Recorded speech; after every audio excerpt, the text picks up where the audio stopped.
going to start here in about 3 minutes. We'll do a quick sound check for you. 1, 2, 3, July 22nd. Good for everybody? All right. About 3 minutes, Sheriff Norris will be joining us. Thank you.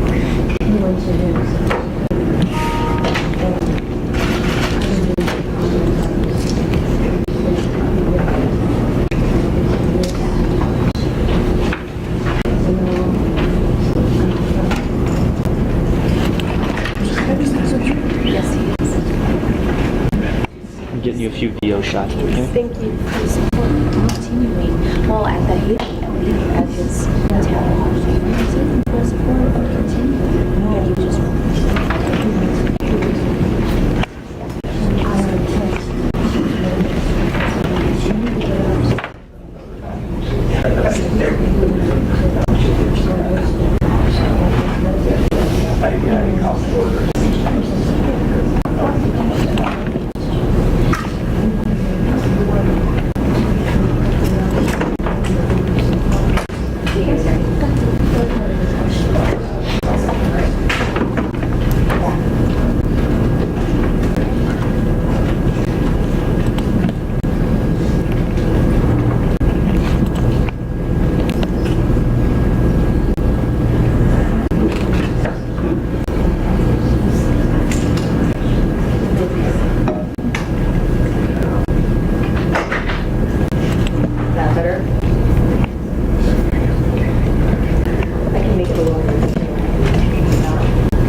Okay.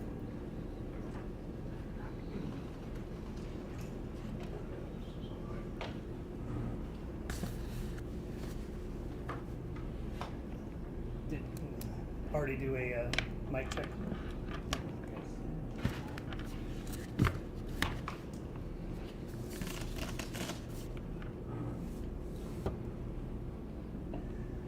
All right, on June 29th at approximately 1 p.m., Kootenai County was touched by evil, tragedy, and heroism.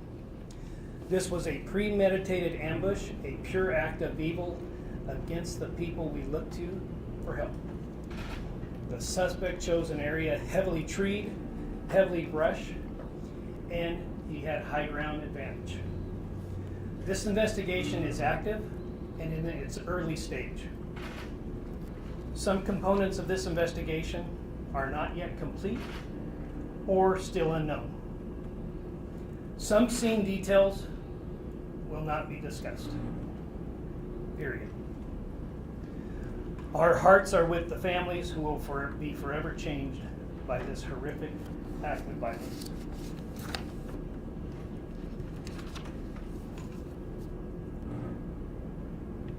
On June 29th at approximately 1 p.m., the suspect committed arson by lighting a series of fires to initiate a response from local fire departments.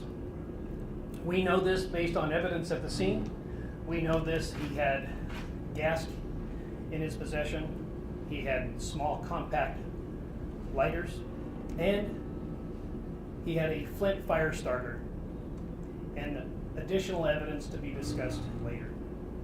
At approximately 1:24 p.m., the Sheriff's Office received a 911 call regarding a fire on Canfield Mountain. The caller was not the suspect, so we've determined that they are two separate individuals.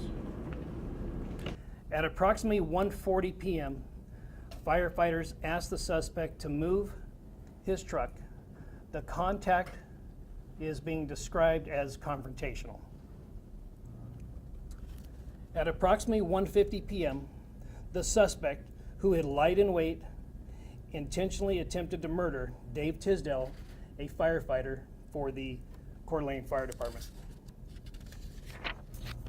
Within milliseconds, the suspect, who had lied in wait, intentionally murdered Frank Harwood, a firefighter for the Kootenai County Fire and Rescue, and John Morrison, a firefighter with the Coeur d'Alene City Fire Department. Those firefighters died instantly and simultaneously. Those firefighters died instantly and simultaneously. At approximately 2:01 p.m., a firefighter from the Northern Lakes Fire Department broadcasted that the location was an active shooter scene and that everybody is shot up here. At this point in time, we're going to show a video that we have put together, and then we will hold any questions till the end.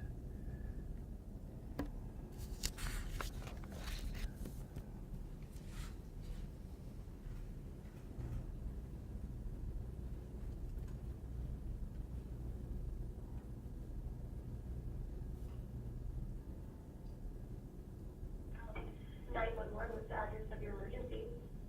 I couldn't tell you. I have to look at my phone, but I'm on the mountain bike trail in Canfield Mountain. I'm coming down, and there's fire that's getting pretty hot and pretty. Okay.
85. 85 off 6. Someone, they're right now, the active shooter zone. They're shot at PT3's down, PT1's down. Everybody shot up here. Law enforcement, go 3 now up here.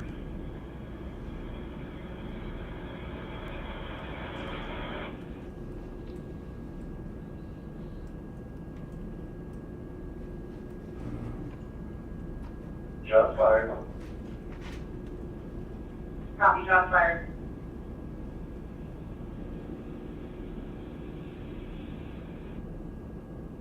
That's from 2933. 2333. Yeah, two with us, one after one breaking. Two breaking, you're gonna get up here. One unknown, entry to the hill. However, firefighters don't have accountability. Leave back, around to the warm zone. Ryan, maybe, ambulance, where the patrol car. Paul, do you want to go?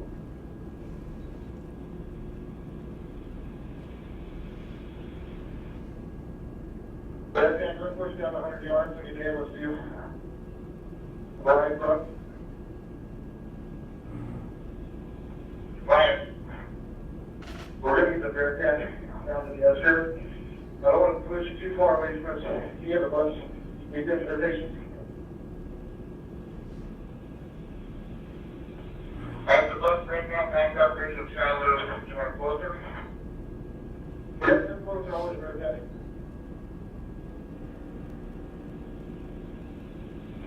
Johnson, a little closer.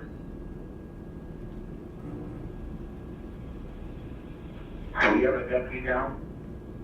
No, 2 miles in, the firefighters. One plate was paralyzed, gunshot wound. The other one's great. 2 vehicles at the trail end. We're still in the vehicles, first breaking. Right, everybody was rocking it. So to the police station, I already tell you. Confirm Frank is fatality. Confirm Frank is fatality. Break. Hey, for situational awareness, male has a high-powered rifle. He shot it at once while we were extracting the medic. Break. Shot us again while we were down, transferring into a patrol car. Break. We have an unknown. There's a 5th medic up there that's down. We don't know. We don't believe he's up there, but we're not positive.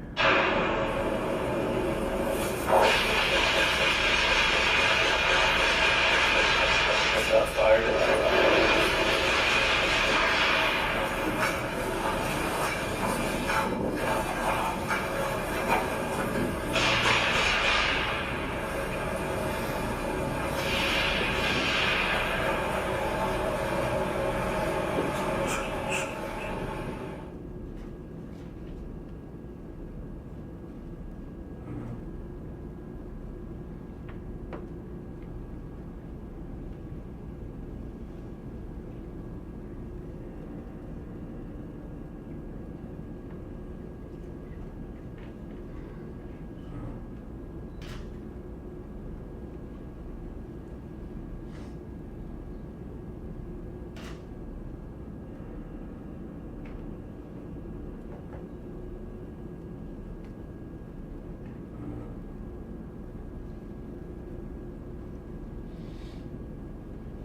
There will be a dead body in this, so just be forewarned.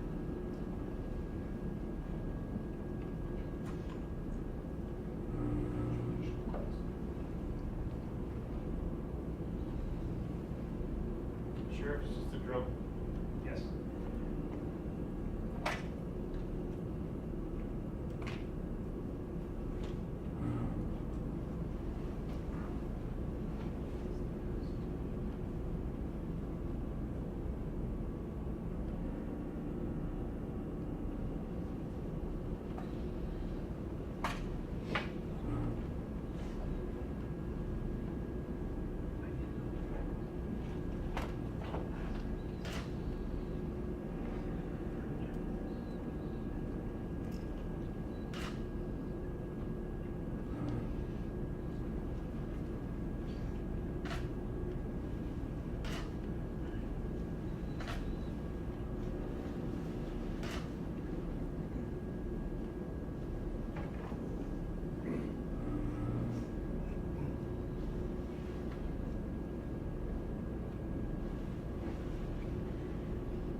drawings were found in his apartment. It was on Sherman Avenue in the city of Coeur d'Alene. Can you pause it right there, Mark? There are many of us that when we interpret this particular drawing, this is fairly an accurate depiction of that parking lot in Canfield Mountain. We see that we have a mountainside here. We see a parking lot area here. He's got kill, kill, kill. He's got what appears to be a shotgun here with blast coming out of the barrel here. There appear to be figures here with a head, arms, legs, same. And killed the fat landscaper. Apparently he had a employee performance issue with a previous employer. We believe that this is where that comes from. He's killed the fat landscaper. And the owner of the company had admonished him regarding his performance in the past.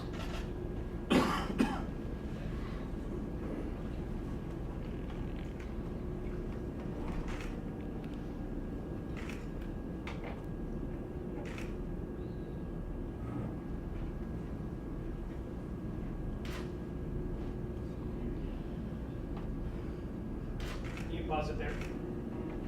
So this is a fairly accurate depiction. Well, we interpret this here as he's got himself as the figure, and then he puts the pump shotgun butt on the ground, the barrel here, and he pulls the trigger, and you see even his free hand on the pump and on the slide, and the other one in the trigger area.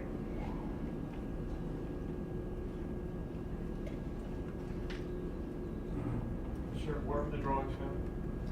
In his apartment on Sherman Avenue in the city of Coeur d'Alene. Many of these are still being analyzed, so we're still in the process. It's been 3 weeks since this event occurred.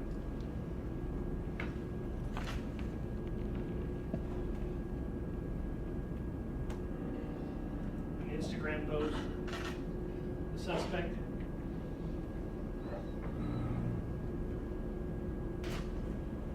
was not born in Russia. He was born in California.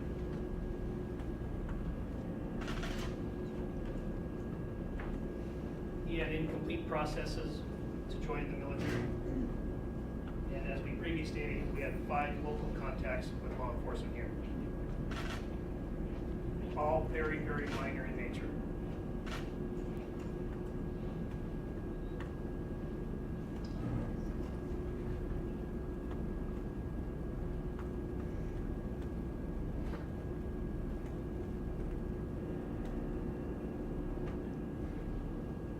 Point of order, Sheriff.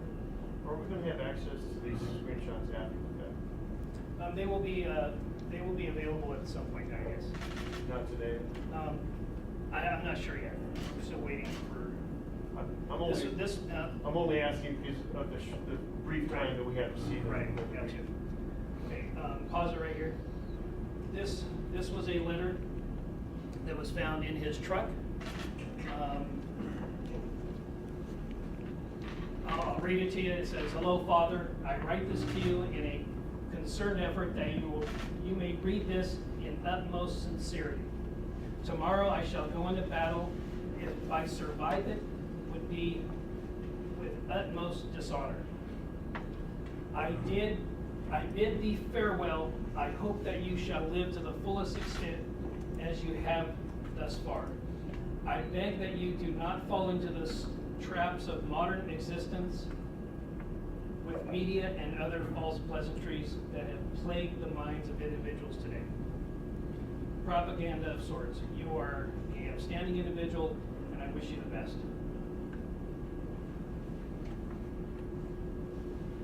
That was found in his vehicle. That was at the scene that we had pushed over because in a ravine because we did not want him to We didn't know how many suspects there were. We didn't want them to circle back and get into the vehicle. Like I said, those images are still being analyzed. However, part of my philosophy is very transparent. When I know something, you'll know something. We believe that there's still some parts of this investigation that remain unknown. We are still waiting, or if the investigators as of right now have put a preservation hold on social media accounts. So those take months to obtain. So many of these components we know, some we don't. With that, we'll take some questions.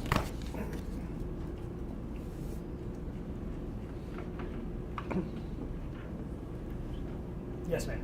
Lewis from KHQ. Can you tell me, in the slideshow it mentioned that he had contact with CDA firefighters in May, had attempted to apply to be a firefighter, but was frustrated. Could you describe that interaction a little more? Yes. So it's being described to us that the suspect went into a Coeur d'Alene fire station in May of 2025 and inquired to be a firefighter and had the state of mind that he would be able to start that day.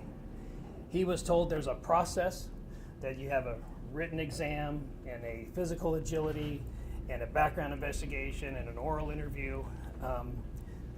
The contact became agitated and frustrated, and it was described to us as he left there in a very, very frustrated and agitated state.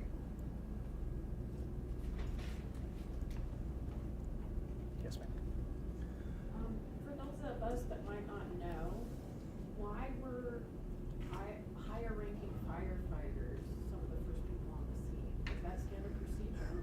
Well, I would love, if I didn't come prepared to ask them if they wanted to speak. A firefighter battalion chief, and correct me if I'm wrong, but a battalion chief is equivalent to a lieutenant on a law enforcement agency. So I don't think it's out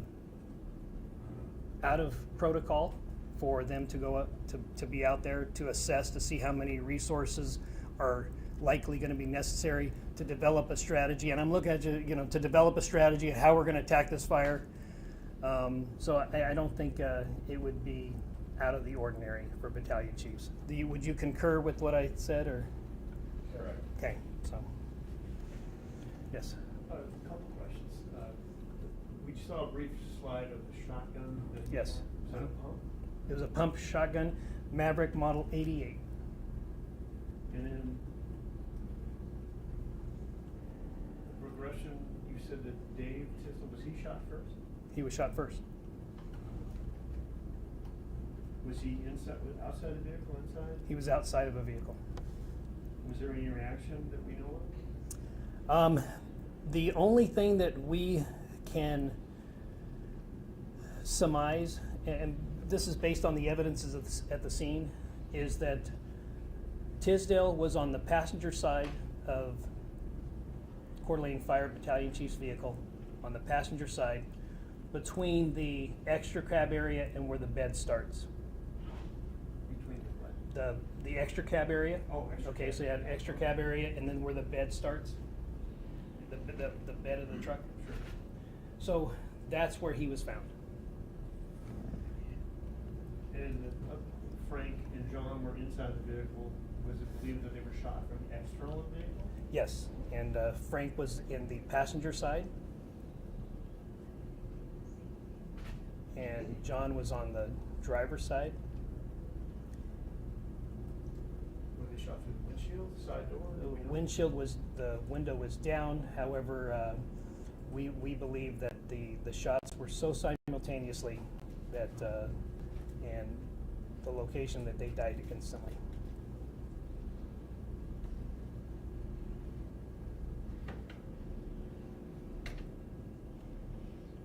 Yes.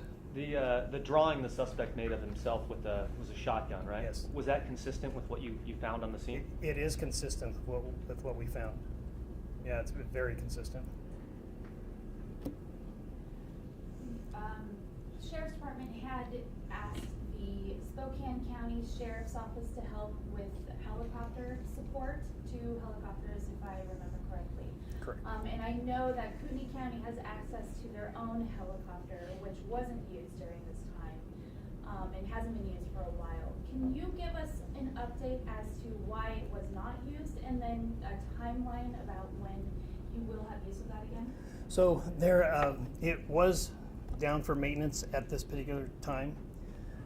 However, there was a area of the workman's comp insurance that was identified that we could do better in, we were deficient in. So the attorneys are working out the workman's comp.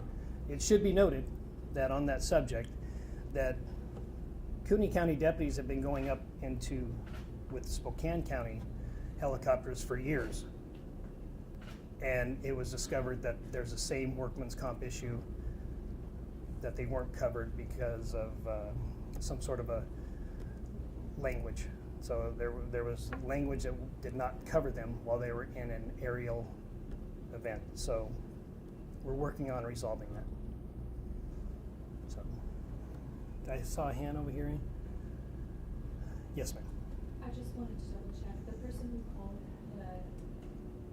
called the 911 call, are Yeah. they in any way involved in the investigation? Well, they were interviewed. He's a retired law enforcement officer. And he was interviewed, and he was determined that he had no relationship to the event whatsoever. In the back with the hat? Yeah, could you explain the discrepancy kind of between the initial reports that there was fully automatic gunfire and then him only being found with a shotgun, and how he was able to be so effective with that shotgun? Did you see the video? The deputy said that he was taking semi-automatic gunfire. Okay. Did you see that? No, well, I believe it was the very first briefing you gave when I think you mentioned fully automatic gunfire system, rifle fire. If I said fully automatic, then that was my error. It would have been semi-automatic. So, but he described the weapon as a semi-automatic, high-powered rifle. What's that? I was curious. Okay. Oh, I was just saying, you said rapid fire. You were still taking rapid fire at 4:30 when That was that's the time of the press conference. Yeah, you said you were where still this taking occurred, when this occurred, I want to say this was about 2:45 or 3 o'clock. So I'm trying to give you information at the 4:30 press conference that happened prior to that event. Prior to that 4:30. You understand? So No.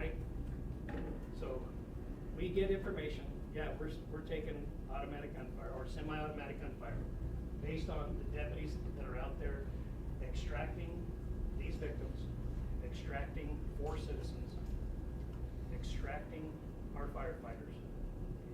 They're stating on the radio that we're taking semi-automatic gunfire. Can you find that again, just so?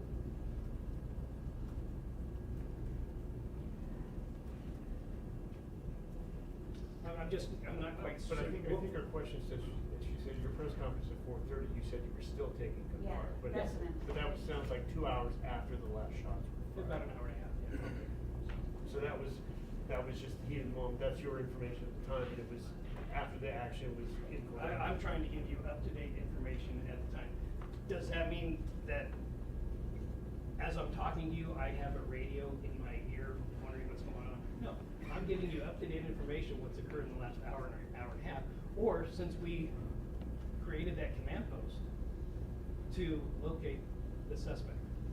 I think we're getting into semantics. I'm not so sure what the value of that is, but I'm worried there's multiple people. Sheriff Forrest, is there any chance you could go a little bit closer to the podium, just as our Oh, mics sorry. are there? Thank you so much. hold on, let's address this because I'm not quite sure what the importance of this is, but let's let me listen to the deputy comment. We don't, Break. Hey, for situational awareness, male has a high-powered rifle. He shot at us once while we were extracting the medic. Break. Shot us again while we were down, transferring him to a patrol car. Break. We have an unknown. There's a fifth medic up there that's down. We don't know. We don't believe he's okay, so up pause there. it, pause it there, Mark. We're not. So are you saying that we should ask that deputy who's up there to verify why he believes it's semi-automatic or high-powered rifle or gunfire? Is that what you're expecting us to do? Are you talking to me? Yeah, I'm talking to you. No, I'm saying, I guess, when you said we are still taking heavy fire. I was giving you you, were saying I was giving the briefing as to what, what has occurred for the previous hour and a half since we made that command post, so, yes. The wounds on David Tisdale, do we know what caliber bullet or shotgun shell the wound was? It appears that all of the wounds were done by a 1 ounce rifled slug. Okay. And then in the tape that you were playing, there was some rapid semi-automatic fire that does sound like it would be more rapid than a pump action shotgun. Were those from the sheriff's deputies firing at Rowley? Yeah, yes. So what we hear is, yes, we believe that all of those. However, still subject for being analyzed. But we believe that as of right now, that is the deputies returning fire because they thought that they were receiving fire. And we don't ask them what type of fire that they're receiving. They don't need our permission to defend themselves. They don't need our permission to be able to extract 4 civilians, 2 live firefighters, and 2 deceased firefighters. They don't need our permission.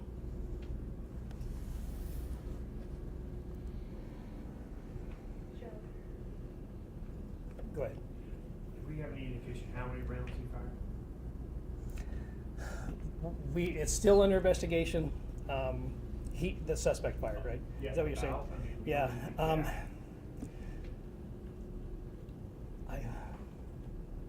I want 14, 15, but keep in mind where this area is. We have went up there several times, and you've got areas where we know he fired, areas where that is heavily brushed, that we're looking for other rounds, and obviously where the final resting place was. And then 2-part. One is how many sheriffs fired and as Courtland police officer fired? No, I mean I did not get into that. And then there was also reports of him being up in a tree at one point. I believe not being out there, being at the command post, since he had a history of being an arborist, that maybe there was a threat. However, the location, once you get there and you're on the side of a mountain, you have high ground advantage anyway.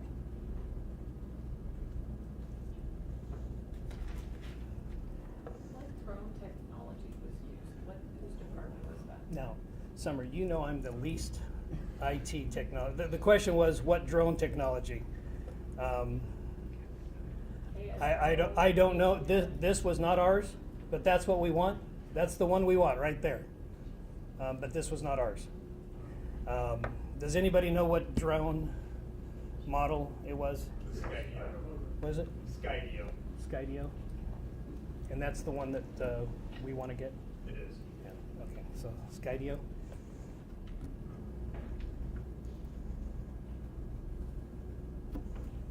I don't know if it's been mentioned, but do we know approximately like how far the suspect was from like what range he was shooting from? Yeah. We believe, based on the evidence at the scene, that it was likely within 10 feet.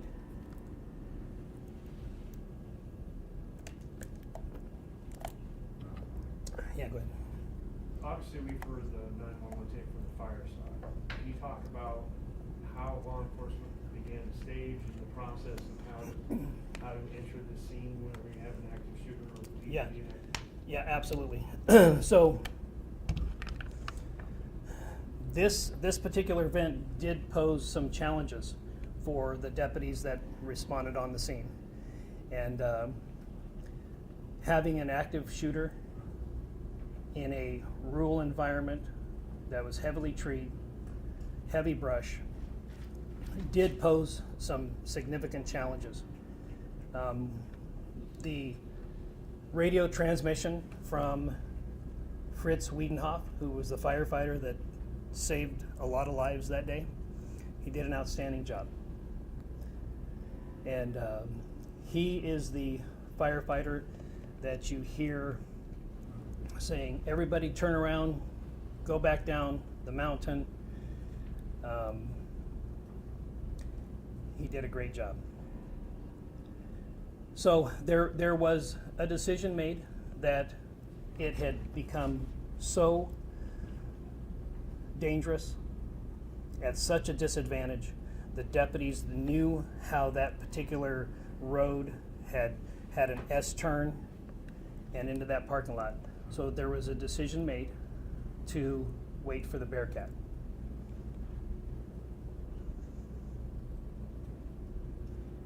And then once the Bearcat did arrive, a plan was developed and we extracted the 2 live firefighters, 4 citizens, and then we extracted the 2 deceased firefighters, and then we went back up there to engage the suspect. Who were the 4 citizens? And where were they located? I didn't. You can email Lisa if you want, but they were in that general area. They Yeah. were bike riders that were Right. There was 4 citizens we extracted. I don't know if they were hiking. I don't know if they were on bicycles. I don't know if they were. Were they hunkered down this whole time? Yes. Okay. Yep.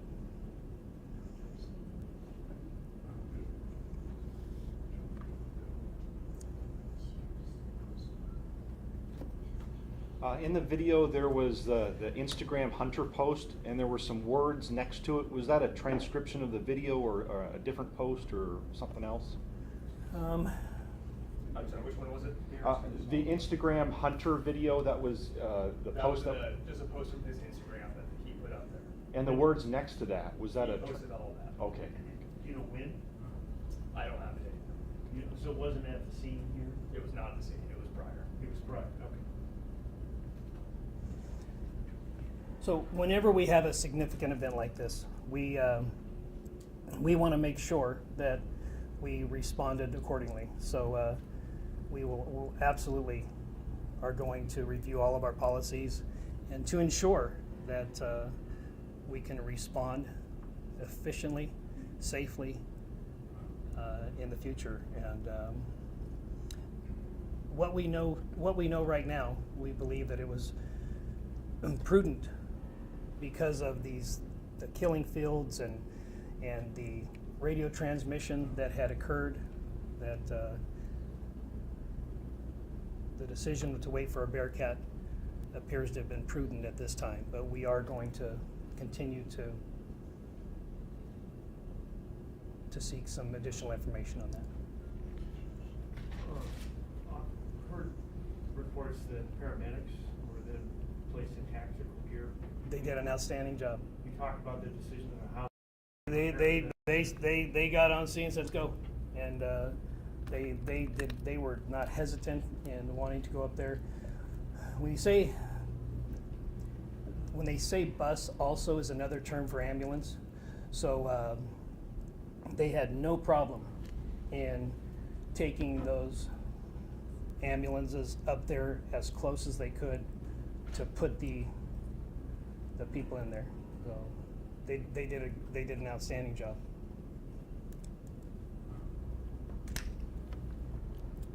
Yes. Is there any point where we could obtain autopsy results for the shooter for a public records request, or will that be denied? You know, you'll have to seek Corner Johnson on that, yeah. In that regard, was there any visible wounds that you could describe on Rowley when he was discovered? It appears that his wound, he died from a self-inflicted gunshot wound. It was the only wound that was there.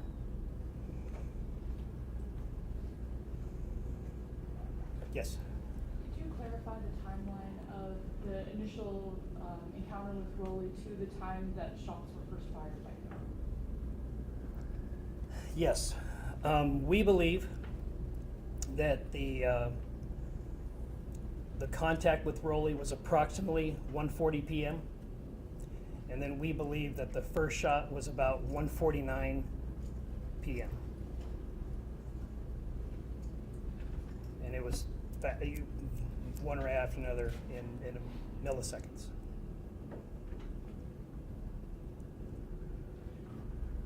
Yes. Another quick question, I apologize. So when the shots were fired, there was no reports before Fritz went up there to check because you couldn't get him on the radio. There was no reports of shots fired prior to the Fritz going up the hill. Correct. Yeah. So that's why Fritz went up the hill. That is exactly why.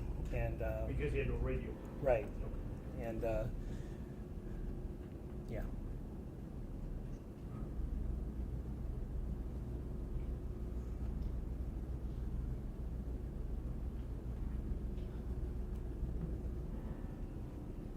There's a lady right here who has a question. Okay. What's your question, Kay? Thanks, Sheriff. Firstly, was the shotgun the only weapon recovered from the scene? No. There was a .22 caliber rifle that was recovered in his vehicle. And who were the weapons registered to? The suspect legally purchased that weapon. And just a point of clarity, was he at any point in a tree? Do we know for sure one way or the other? We wouldn't know. Yeah, we wouldn't know. You know, I want you to kind of understand, you know, what's going on. And unless you've never had that metal taste in your mouth, unless you've never had your life flash in front of you, as these deputies and Coeur d'Alene police officer are going up there, they're throwing smoke grenades to be able to conceal themselves as they're putting themselves to extract these two live firefighters. You got smoke from the fire, you got smoke from the smoke grenades, and they're trying to assess all the way around them from a 360-degree angle on where to shoot and what to shoot, where to defend. So, do I know if those police officers and deputy sheriffs knew that he had an arborist background? I don't know if they knew that at the time, but certainly when you're going in there, you're evaluating all the risk, and somebody being in a tree that has high ground is certainly something that should be considered. So those are the things that are occurring when these critical incidents are happening. It's not like in the movies. There's a reaction from our public safety people that are going in there. And so we have to counter, strategize. What are the risks? What are the likely risks? What are the most prominent risks? You just introduced something I want to support. So Sure. when they went up, was it deputies and paramedics to go extract? No, three deputies, one Coeur d'Alene police officer. I believe another Coeur d'Alene police officer was the driver. In the Bearcat? In the Bearcat, in the civilian vehicle, armored vehicle. They get out, they were throwing smoke grenades at him? Absolutely. Okay. And then did they take rounds as they're throwing the smoke? So the one of the deputies that were on scene who went up there, he did report that was receiving fire. As they're trying to get to the bottom. I mean, who knows? I mean, I'm not so sure. He's reporting that he's receiving fire. At what point in time during that extraction? Was it 10 seconds into it, 30 seconds into it? I don't know. So the progression, they get up there, the three deputies, the one CDA police officer, the other CDA police officer's driver, were the paramedics behind them? Did No, they try not to- yet. Not yet. So we want to assess that situation because the geography of it was just very, very high risk. And do we know how long it was before they assessed, before they could get paramedics in?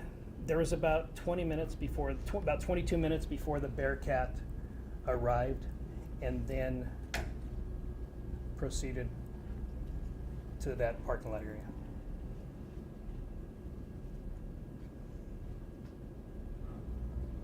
And you guys knew at the time that Tisdale was injured. Was there a worry that we need to get to him quickly because of his injury? You know, was there radio traffic from Tisdale? He was providing some updates about what the status of everybody was. Right. Okay. So so that will be part of our review of this whole event.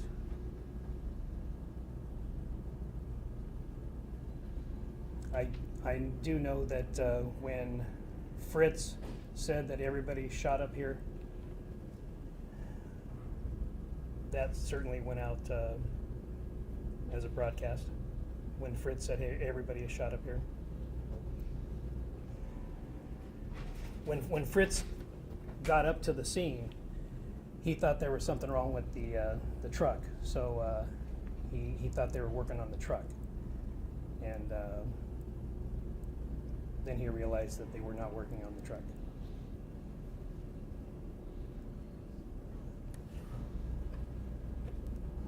Is there any video or audio of the confrontation between Rowley and the firefighters that hasn't been released in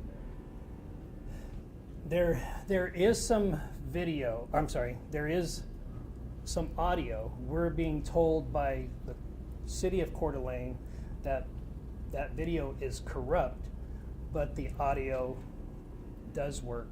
So we, our investigators are contacting the manufacturer to see if we can uncorrupt it. And then has the coroner put an estimated time of death on Rowley? Do we know at what point he killed himself?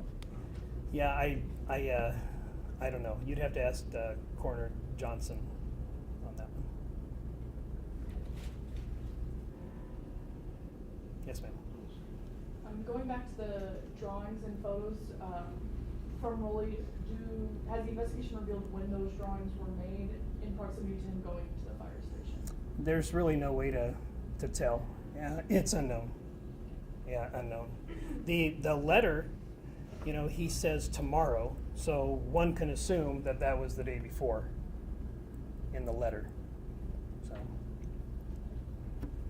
Hey Sheriff, is the investigation looking at Wes Rowley's medical records, any indication of just state of mind prior, and if so, what has that, you know, indicated since? We've had communication with family members, and family members describe Rowley as their description, not mine, that he was diagnosed with ADHD at an early age and not treated,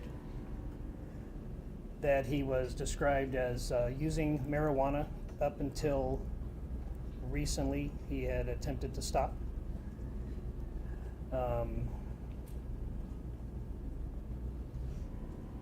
He moved to the area, what we and they recall, about March of 2024 to the Bonner County, and then came here to Kootenai County, and our interaction started with him about in April of 2024. So no formal treatment of that ADHD ever? Not that we're being told. Okay. Yes. Point of clarification for captioning on the what looked like dash cam footage when I think it was a fire engine approach to the Ford Ranger. Can you describe what we're actually seeing there? Yeah, that was a brush truck, and from what I understand, a brush truck is to fight small brush type fires and carries about 1,000 gallons, 800 gallons of water, 400 gallons, about 400 gallons of water, and they're described as a brush truck. It looked like there was maybe a firefighter or an officer or somebody walking away from the Ford Ranger. Yes. With his back to it. Can you That was identify that? that's Dave Tisdale. Okay.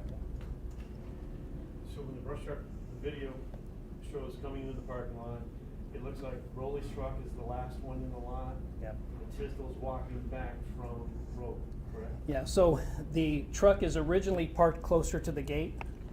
So firefighter Tisdale goes up and has a conversation. He goes over there and unlocks the gate and opens the gate. John Morrison also arrives on scene, and he says, "Hey, can you move your truck?" The conversation was confrontational in nature, and then he moves the truck. So then he does move the truck from closer to the gate was, and then parks it closer to the BC vehicles.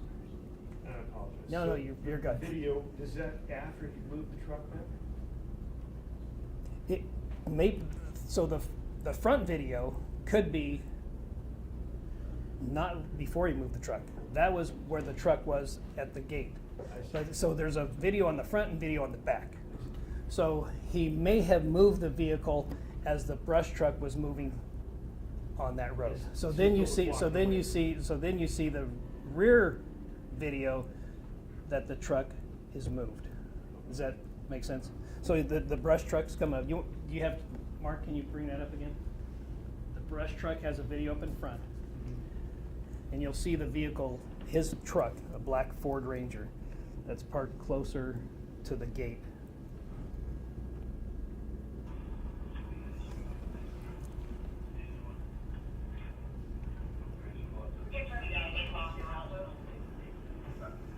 So can we stop right and say that's Dave Tisdale walking toward us? Yep. And that's Rowley standing by his truck? Correct. And at this point, is that truck been moved, or is that where they were asking? That's where the truck was at. Already moved, or where they were asking to move? No, that had not been moved. Oh, okay.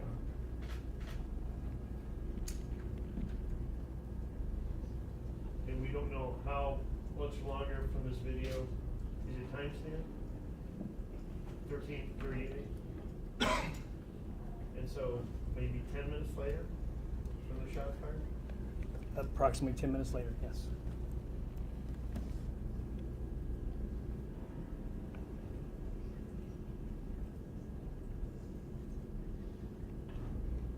And do we know who's in the truck as the videos? I don't know, and I didn't, for the purposes of press conference, I didn't ask who was driving the truck. But initially, there was only 3, right? It was Dave, Frank, and John. There's additional firefighters on scene. You see there's a fire engine, people hop into this truck and they go up the hill to fight the fire. So they were firefighters up the hill when all this took place? Correct. Had to stay in place, and they had no idea what happened behind them? Or? They eventually know. Yeah. And you hear Deputy Ballman and Deputy Brock also say, hey, we might have other fire personnel up higher on the mountain, but they're not sure yet.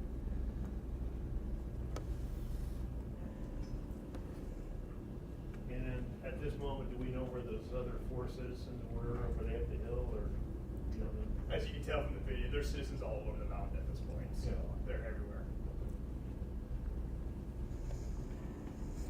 All right, we're going to take one more question. So go ahead. Just real quick, earlier you had said that the suspect was shooting from as close as 10 feet away. Is that Correct. Could you expand on that a little bit? 'Cause No, we're not gonna expand on that. Yeah. So what was the I couldn't hear the question. So, I see some smirks on some people's faces when I answered that.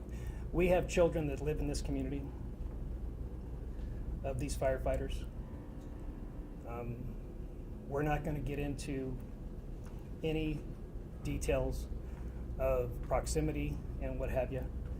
And I said that at the beginning of this press conference. They have children that go to school here. We're not going to answer some of those questions. Okay? Thank you very much. This concludes the press conference.